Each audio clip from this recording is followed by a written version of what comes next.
Hoy os traigo uno de esos capítulos que a los amantes de la arqueología y la antropología y la prehistoria nos pone sin ningún tipo de duda los vellos de punta.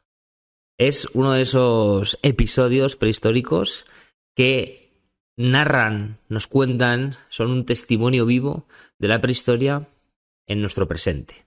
Hoy vamos a hablar de Ozi, el hombre del hielo. Vamos con ello.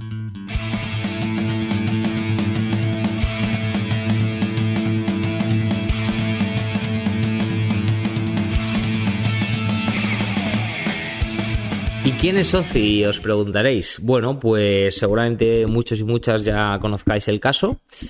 No es otra cosa que el cuerpo excelentemente conservado junto a sus pertenencias de un hombre datado en el cuarto milenio antes de Cristo que quedó congelado en un glaciar en la zona entre la actual Austria e Italia y que nos llega hasta nuestros días. En septiembre de 1991, este cuerpo congelado es hallado por unos montañeros que estaban paseando por allí y ellos no lo sabían, pero acababan de descubrir probablemente la estrella del rock de la edad del cobre a nivel arqueológico. Esto es comparable a Atapuerca, ¿no? Para el Paleolítico, pues Ozi, el hombre del hielo, sin ninguna duda, es el hallazgo más importante realizado para esta época. Como os decía, es descubierto en septiembre de 1991. El cuerpo estaba congelado, semienterrado a unos 3.200 metros de altitud. Y pues, como consecuencia de ese paseo por el campo que estaban dando estas personas, junto a las cambiantes condiciones climáticas actuales que hacen que pues los glaciares cada vez se vayan reduciendo más y esto permita que vayan aflorando cosas que quedaron congeladas en el pasado, como nuestro querido Ozi, pues hace que este cuerpo semi-emerja y que fuese encontrado por estas personas. De hecho, el tema del cambio climático y la reducción de los glaciales ha llegado hasta tal punto que existen proyectos actuales de prospección arqueológica que se especializan en esto, ¿no? En encontrar cosas en la reducción de los glaciales. De hecho, se llama arqueología glaciar y hay gente que trabaja exclusivamente en este sentido porque, bueno, se sabe que es un tesoro encontrar cosas congeladas. Porque lo que os decía, ¿no? Al final nos llegan criogenizadas, es decir, en un estado de conservación prácticamente perfecto para tener 5.000 años. Claro, evidentemente no están como el día en que murieron, pero bueno, para tener 5.000 años llegan en un estado, vamos, estupendísimo, ¿no? No es lo mismo, no hubiese sido igual de importante habernos encontrado al bueno de Ozi, pues en la típica necrópolis, ¿no? Porque en ese caso, pues habríamos encontrado unos huesos y poco más. Aquí encontramos el cuerpo en un buen estado de conservación, las pertenencias con las que muere.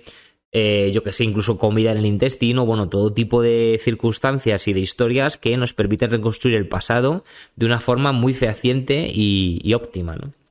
Así que genial. En un principio, cuando ven este cuerpo, sí que piensan que podía ser de un montañero, entonces lo desentierran de un montañero actual, pues que por lo que sea se pierde, se desorienta y se muere, algo que desgraciadamente vemos todos los inviernos, ¿no?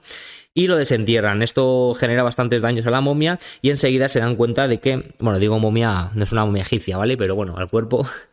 Y enseguida se percatan de que es algo pues más antiguo y más valioso, lo ponen en conocimiento de las autoridades pertinentes y a partir de ese momento entran en juego ya los arqueólogos, antropólogos, etcétera, etcétera, etcétera, ¿no? Y a partir de ese momento, evidentemente, pues es cuando comienzan las primeras dataciones serias, ¿no? El cuerpo aparece conjunto a un hacha de plana de cobre y el análisis de este hacha junto a las primeras dataciones de carbono 14 nos sitúan al bueno de Ozi en el cuarto milenio antes de Cristo, es decir, como os decía previamente, en la edad de cobre o calcolítico. Es, sin ninguna duda, quiero recalcar el hallazgo más importante para el calcolítico europeo, sin ninguna duda. ¿Por qué? Pues fundamentalmente por dos puntos. La excepcional preservación del cuerpo y la abundante indumentaria, pertenencias, etcétera, etcétera, con las que el bueno de Ozi murió. Una vez que pasan estas primeras investigaciones y digamos que el mundo científico toma conciencia de la importancia del hallazgo, se da una avalancha de inversión económica para realizar mejores análisis y también una avalancha científica porque empieza a surgir un interés importantísimo a nivel internacional por investigar a OZI, ¿no? Por la joya calcolítica que representa. Se empiezan a elaborar cronologías mejor calibradas y ya no le datamos en el cuarto milenio, sino entre el 3300 y el 3000 a.C., que sigue siendo cuarto milenio, pero ya mucho más precisado, ¿no? Fijaos que ya tenemos un margen de error de 300 años solamente, que no es mucho para estas edades, ¿no? En la actualidad, de hecho, el pobre de OZI ha sufrido ya 88 procesos de datación, tanto de su cuerpo, de su indumentaria, como de los restos botánicos con los que aparece el cuerpo. Estos restos botánicos, además, representan un elemento de excepcional importancia, porque aparece con más de 50 especies, todas originarias de la zona donde quedó congelado OZI. Lo cual nos habla de que era un hombre pues bien adaptado a vivir en ese contexto tan beligerante como es un glaciar, ¿no? Porque hay que decir que donde aparece el cuerpo es en un glaciar situado entre la actual Austria e Italia. Los análisis antropológicos nos hablan de un varón de 46 años aproximadamente, seguro de entre 40 y 53, de 1,58 m, 61 kilos, ojos marrones, grupo sanguíneo O, intolerancia a la lactosa y el análisis de sus dientes, huesos e intestino nos sugieren que la fecha de la muerte fue seguramente en la época de primavera. Y que además, como os decía, no estaba allí azarosamente, sino que estaba muy bien familiarizado con la zona. Esto, aparte de los restos botánicos encontrados, nos lo permiten concluir los análisis de la dentición, los huesos y el intestino, por lo que comía sobre todo, ¿no? Bien, una cosa es dónde vivió y dónde estaba adaptado a vivir, y otra cosa es su procedencia genética. Los análisis del código genético de OZI nos hablan de que su procedencia estaba vinculada a latitudes mucho más meridionales. De hecho, comparte una buena parte de su código genético con las poblaciones actuales de la zona del mar Tirreno, que seguramente ya sabréis que es Italia. Así que nuestro querido OZI era un espagueti. En origen, al menos genético. No tiene por qué haber vivido allí ni un momento, pero sí que es verdad que su código genético concuerda con las actuales poblaciones del mar Tirreno, ¿no? Además, esos análisis más exhaustivos de SH, de los isótopos de plomo, sobre todo, nos concluyen que ese mineral, ese elemento, viene o es originario del sur de la Toscana. Así que seguimos refutando la tesis de que el origen étnico de OZI es italiano, antropológico es italiano. Luego hubo un estudio muy interesante también respecto a las patologías que presentaba el día de su muerte. Y la verdad es que estaba bastante hecho polvo, ¿no? Esto es muy interesante de analizar, las arqueopatologías, como se llaman, porque es una ciencia que nos permite un poco entender la calidad de vida con la que un hombre de 40 años, o de 53, en ese margen, entre 40 y 53, pues vivía sus días en la época del Calcolítico. Fijaos, OZI presentaba una predisposición genética a sufrir una enfermedad coronaria, de hecho tenía ya calcificaciones vasculares. Tenía síntomas genéticos de la enfermedad de Lyme, una enfermedad que en la actualidad todavía existe, que transmiten las garrapatas, algunas de ellas con sus picaduras. No quiere decir que si os pica una garrapata la vayáis a tener, pero sí que hay algunas que transmiten la enfermedad de Lyme y es bastante... bueno, no que te vayas a morir, pero sí que hay casos, yo creo, ¿no? Yo lo sé porque tengo perros y siempre me hablan un poco de las cosas que transmiten las garrapatas y demás. Y si tenéis perros seguro que la habéis escuchado alguna vez. Además de esto, tenía artritis, helicobacter... esto se saca del análisis estomacal, y a nivel oral, caries, traumatismos importantes en la zona maxilar y periodontitis. Así que, como os decía, el bueno de OZI pues estaba bastante hecho polvillo, ¿no? Tenía ahí como muchas cositas pequeñitas que le fastidiaban un poco la calidad de vida. Y esto es muy interesante porque seguramente todo este tipo de patologías no diferían mucho de las que podían tener el resto de individuos del pueblo en el que él viviese o lo que fuere, ¿no? Así que nos habla muy bien de la calidad de vida de ese momento. Una de las cosas más interesantes, que seguramente es la que hayáis escuchado, si alguna vez habéis leído, escuchado o visto algún documental sobre OZI, es el tema de los tatuajes. Sí, amigos, nuestro querido OZI italiano ya estaba metido en el rollo del postureo italiano, ya era un hipster italiano y llevaba tatuajes. Probablemente el primer moderno italiano, ¿no? Fuera de bromas, El cuerpo de Ozzy presentaba nada más y nada menos que 61 tatuajes, divididos en 19 grupos. La mayor parte de ellos eran trazos lineales o cruciformes, es decir, líneas o cruces, y siempre ubicados en lugares poco visibles, ¿no? Poco visibles. Y la mayor parte de ellos coinciden con zonas articulares, es decir, donde se ponen las articulaciones del cuerpo, rodillas, codos, muñecas, etcétera. Y con puntos también tradicionales de la acupuntura. De tal forma que, al final, pues como os comentaba, surgen dos hipótesis, ¿no? Tendríamos por un lado una hipótesis más vinculada al tema estético. Quizá pues esos tatuajes se realizan, pues eso, ¿no? Por un tema puramente visual, seguramente vinculado con algún tema religioso, mitológico, algún rito, alguna historia que no terminamos de comprender porque nos falta el contexto, ¿no? Del momento en el que se realizaron, evidentemente.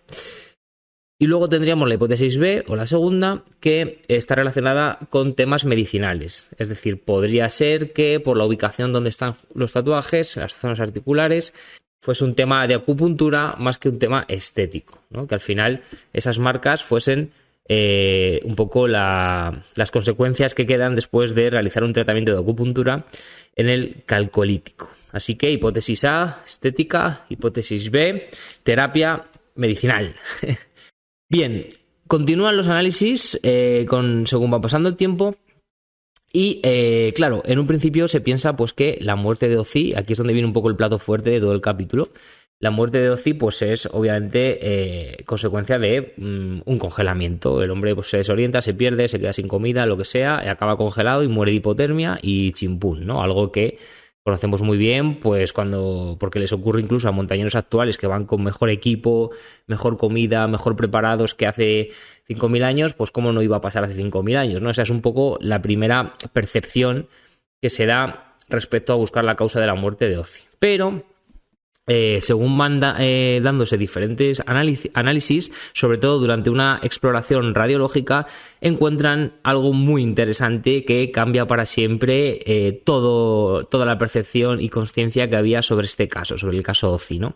Y además de que cambia toda la percepción, pues rodea al hallazgo pues ya de un aura mágico, ¿no? De alguna manera. Y es que se encuentra en la parte posterior una punta de flecha en la zona subclávica interior izquierda, muy cercana al tórax. Se encuentra una punta de flecha, hablando claro, pues un impacto, ¿no?, de flecha por la espalda, dirección espalda-pecho, en la zona izquierda, atravesando la espalda de hasta el pecho de lado a lado, ¿no? Entra por la espalda, sale por el pecho. Claro, una flecha disparada por la espalda, ¿de qué podemos estar hablando aquí claramente? ¿Hacia dónde se fueron ya todas las hipótesis, todas las miradas? Ozzy fue asesinado, claro, huía de algo y se le disparó una flecha por la espalda. Empieza a cobrar mucha importancia a partir de este hallazgo la hipótesis de que Ozzy no murió congelado, sino que murió asesinado. Evidentemente, una vez que se encuentra esta flecha atravesando de espalda a pecho la parte izquierda del bueno de Ozzy, del pobre de Ozzy, pues empiezan a coger mucha más fama, mucha más fuerza el hallazgo, y como os decía antes y pasaba igual, pues comienzan a hacerse análisis mucho más profundos, ahora ya concretos, trabajando en esta línea de investigación del asesinato, ¿no? Evidentemente se descubre que esta herida fue letal, que provocó un desangrado muy fuerte y que allí mismo quedó desangrado, fue desangrándose hasta morir, ¿no? Pero es que además, al cabo de darse esos análisis que comentaba más concretos en esta línea, pues se encuentra una herida en la mano derecha, un corte muy importante que recorría toda la palma entera derecha y que había sido producida apenas un día o dos antes del impacto de flecha por la espalda.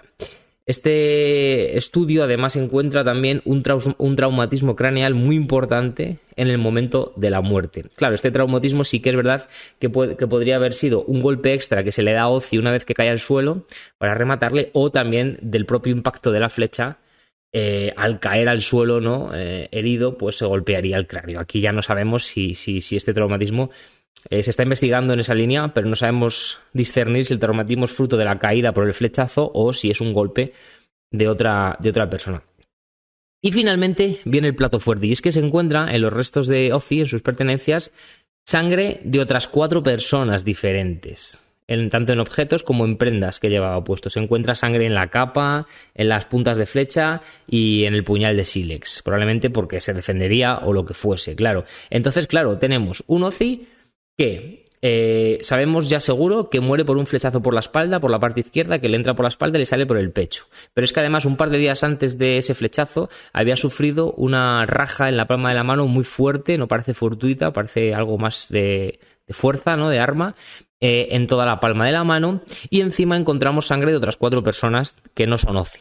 Por lo tanto, más claro el agua, ¿no? Para la investigación. Hay 4 personas que llevan un par de días intentando matar a Ozzy y que parece que la trifulca pues podría haber empezado y traído como consecuencia esa raja en la mano, y que posteriormente todo este conflicto acabaría con un flechazo por la espalda que le provocaría un desangrado que haría que le generaría ese traumatismo craneal y que acabaría muriendo desangrado en la zona donde es encontrado el propio Ozzy, ¿no? Así que una vez analizado todo esto, finalmente, como decía, pues la conclusión no es otra que nuestro pobre Ozzy sufre en un primer momento pues esta herida en la mano, huye hacia arriba, sube en altura hacia el glaciar, probablemente quizá, según como apuntan algunos investigadores, porque se sentiría más protegido, y en esa huida hacia arriba pues es atacado por la espalda en algún momento y muriendo definitivamente, dejando también rastro de ese traumatismo craneal, ¿no? Bueno, parece que Ozzy, por lo tanto, hay dos cosas que están más o menos claras, ¿no? Por un lado, parece que Ozzy en algún momento sufrió una persecución, y también, porque si no nos explicaría el lugar donde es encontrado. Ahora veremos que realmente un poco la ruta que él hace, porque lo sabemos por el análisis estomacal, que ahora justo después vamos a ver. Y también parece claro que es asesinado en la cumbre de un glaciar, ¿no? Por esa flecha ubicada en la espalda.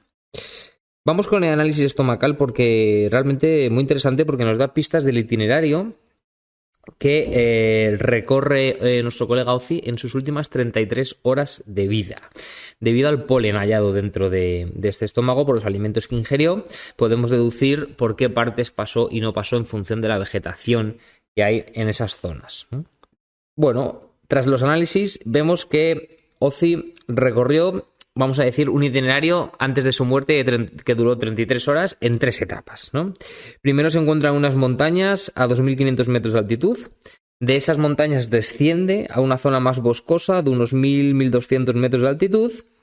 Y por último, en la última etapa, va desde esta zona boscosa a la cumbre del glaciar, a 3.000 metros de altitud, donde acaba muriendo. ¿Cuál es la interpretación que hace la investigación sobre este itinerario de 3 etapas? Bueno, pues se sugiere que Ozzy podría estar en un primer momento cazando en esa zona montañosa de 2.000 metros, 2.500.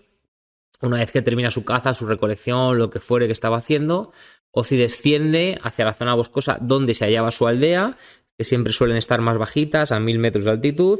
Cuando llega a la aldea se debe de haber encontrado algo desagradable, algo que le hace huir, cumbre arriba hacia esa cumbre del glaciar a 3.000 metros, y en esa persecución es donde muere. Por eso vemos esas 3 etapas, ¿no? Primero está en zona montañosa, baja al poblado y del poblado huye hacia zonas más altas donde es definitivamente, supuestamente, asesinado, ¿no? Esa sería un poco la conclusión después del análisis estomacal de los restos encontrados.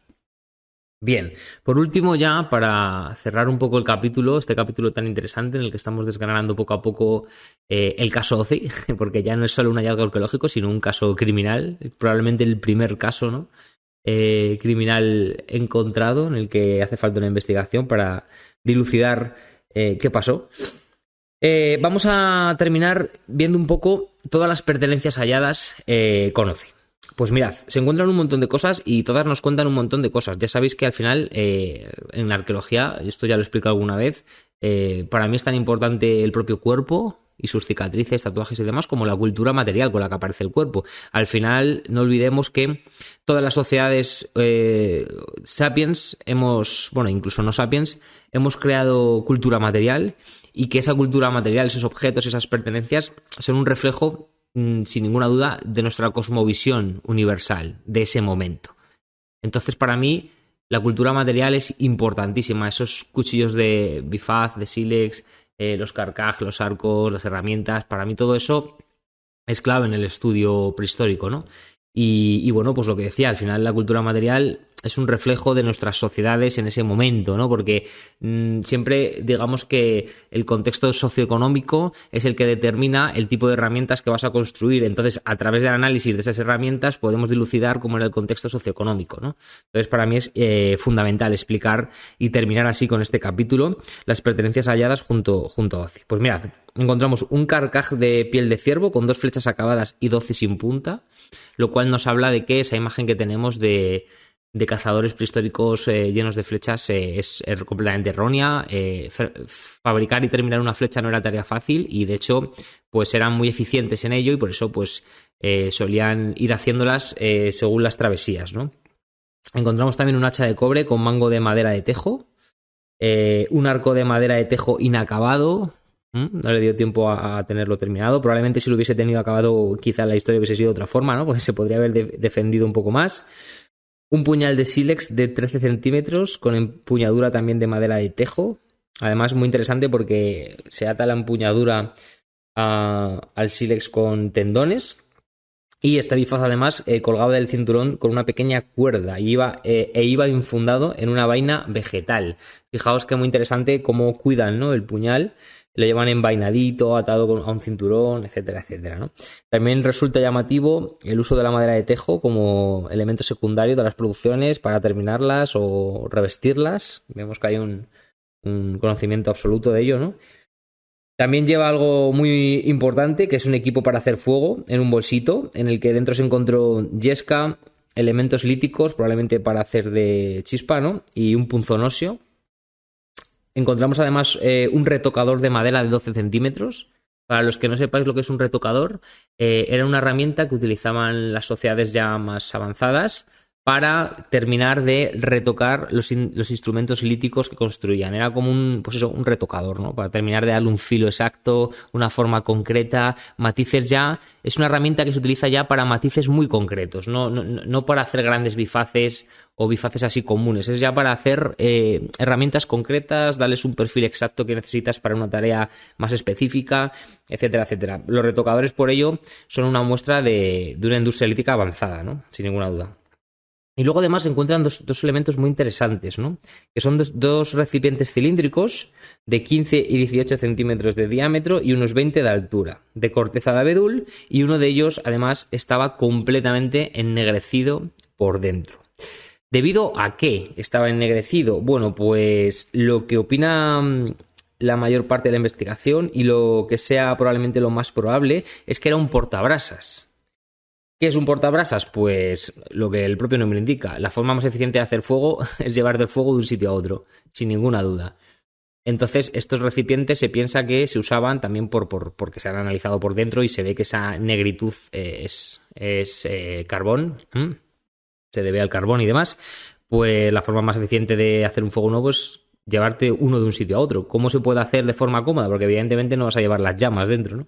Pues se llevaban ascuas metidas en un recipiente de abedul, que sabemos, después de investigación y de arqueología experimental, que no es otra cosa que probar las técnicas del pasado ahora, sin añadir ningún avance tecnológico. Sabemos que estos portabrasas podían mantener las brasas lo suficientemente calientes como para hacer un fuego nuevo durante horas.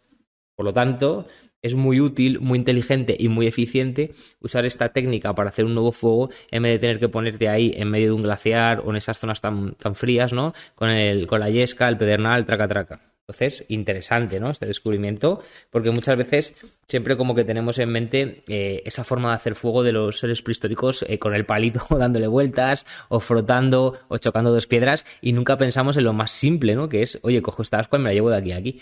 Y bueno, lo que decía, que a mí me resulta muy coherente esta forma de iniciar nuevos fuegos, de transportar un fuego a otro, entre comillas, porque a mí esto mis propios abuelos me contaban que se hacía en las aldeas gallegas. Yo soy nacido en Madrid, pero mi familia es de una aldeita gallega, de una zona así como muy celta, ¿no?, en los Ancares. Y una vez estuve de visita en una aldeita celta preciosa, que por cierto, a todos los que me estáis escuchando y os guste esa parte de la historia, ¿no? Esa protohistoria céltica gallega, os recomiendo ir sin duda. La aldea se llama Piornedo, está ahí entre Lugo y León. Y justamente en la visita de una payoza, que una payoza es como eran las casas en esos castros celtas, pues justamente nos explicaba el guía un hombre muy majo, por cierto, nos explicaba que efectivamente que el fuego era un elemento central en esas casas, en esas payozas gallegas, y que la forma de mantenerlo vivo casi siempre era, precisamente, había vecinos que cuando se les apagaba, en vez de encender un fuego nuevo, venían a las casas de los vecinos a pedir ascuas, ¿no? Entonces, cuando leí esto en el artículo de la Autónoma que os comentaba antes, pues me recordó, ¿no?, a esto que me contó el guía, y me resultó muy emocional y muy bonito ver cómo algo que ya se hacía hace 5.000 años, pues se hacía también hace 100, ¿no? Aquí en Galicia, en la propia España, y muy interesante, ¿no? Que al final el ser humano pues busca eso, ¿no? La sencillez y el poder, con el mínimo tiempo invertido, sacar el máximo provecho posible, y al final estos portabrasas pues no dejan de ser esto, ¿no? Un tema de eficiencia, ¿no?, energética. Bueno, ¿qué más encontramos con nuestro querido Oci? Pues una mochila de entramado de madera, así como hecha de raíces y tal. Un pequeño disco de mármol, muy interesante también, porque al principio no sabía muy bien con qué relacionar esta herramienta, pero luego se supo que era una especie de trampa para pájaros, también, de nuevo, eficiencia, ¿no? Lo dejo puesto, no tengo que gastar calorías, se caza solo, voy, recojo la comida y me la como, ¿no? Vemos cómo todas las herramientas de esta época pues van a eso, ¿no?, a la eficiencia. Y también 2 fragmentos de hongo de abedul, que sabemos que tenían propiedades medicinales contra precisamente el parásito que Oci tenía en el intestino, lo cual es muy interesante porque nos demuestra, habla de que ya había ciertos conocimientos medicinales racionales, no mitológicos, ¿no?, o no simplemente rituales, sino que sabían precisamente que este hongo, para esos parásitos que tenía el intestino, pues ayudaban a aliviar los problemas que daba, incluso a curarlo, ¿no? Entonces, muy, muy guay. Vemos, por lo tanto, como acabamos de ver, que al analizar la cultura material podemos aprender muchísimo y podemos reconstruir mucho y muy bien el pasado. Y bueno, no quería acabar sin deciros lo que os comentaba al principio del capítulo. Hay una peli que precisamente se llama Oci, el hombre de hielo, creo que se llama así, hecha en 2017, que intenta recrear la vida de este Oci, ¿no? Sobre todo esta parte final en la que está cazando, vuelve al pueblo y luego del pueblo se va al glaciar, donde acaba siendo asesinado. Parece que recrea todo esto. Yo no la he visto. Sí que voy a intentar verla después de haber hecho el capítulo porque me ha llamado la atención. La vi una vez, pero ahí a cachos no terminé de verla. Soy un poco desastre para las pelis, la verdad. Me suelo quedar dormido, sea buena o mala.